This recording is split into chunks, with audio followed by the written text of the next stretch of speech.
The Boston Marathon bombing on April 15th killed 3 people and wounded over 200 others. Since then, police have recorded 137 shootings and 4 murders, which community activists say are going ignored. Jamarhl Crawford is publisher and editor of Blackstonian.com. He's with us via Skype from Boston. Thank you so much, Jamarhl, for joining us. We do appreciate it. Oh, thank you for having me. It is a startling statistic for so many shootings and murders.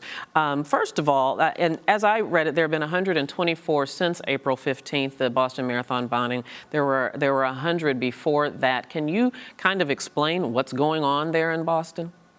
Right. Well, people in law enforcement talk about upticks in violence, and after years of a valley, then there's generally that uptick that then we get a peak.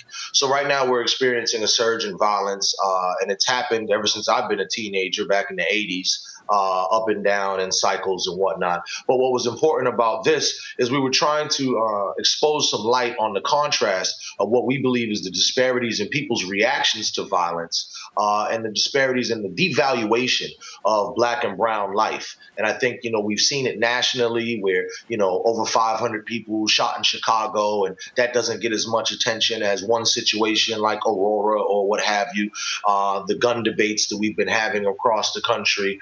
And I think it's really important to just point out that Black and Latino people who live in urban environments, poor neighborhoods, quote unquote, where a lot of this crime and violence is happening, are almost expected to kind of just deal with it. It's just kind of natural. Oh, this is what you people do to each other and whatnot, as opposed to those other things like the marathon bombing, which is an outrage and an anomaly.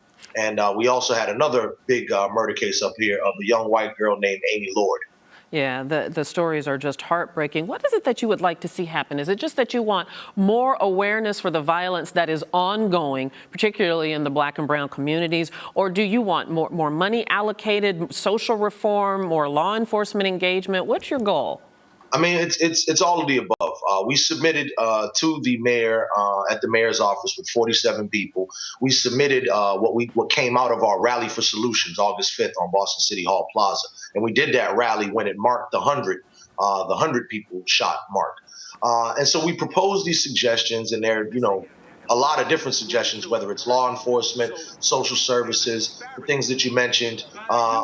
These are the type of things we want to see come out of the city to support those efforts. But also, too, as a community, we have our own responsibility, of course, to raise our families, engage with each other, and bring back the sense of community in our cities and towns across America, which are experiencing the same things. And then, of course, hanging over our head is also the cloud of mass incarceration, the failed war on drugs, and so on and so forth, which is kind of producing a lot of this violence. I know that you took a contingency, I believe it was about 40 people, to the mayor's office and requested a meeting. Have you gotten that meeting yet, and what has been the reaction of the mayor's office?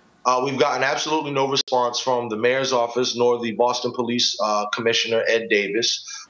They have been called at their offices frequently. I've seen them in public at meetings. I've hand-delivered what came out of that meeting, the letter with the request, as well as solutions that we proposed. And thus far, they've just turned a deaf ear to it. How do you account for that? How do you account for that, Mr. Crawford? Is this an insensitivity? They don't take you and your group seriously? Why do you think you've gotten no response? Well, here in Boston, we have a very unique situation where they have quite a cozy circle around them of people who are their fans. And they're not really interested or haven't shown interest in the years that they've been here, the 20 years that Menino was mayor, or the about 7 or 8 that Commissioner Davis has been the commissioner.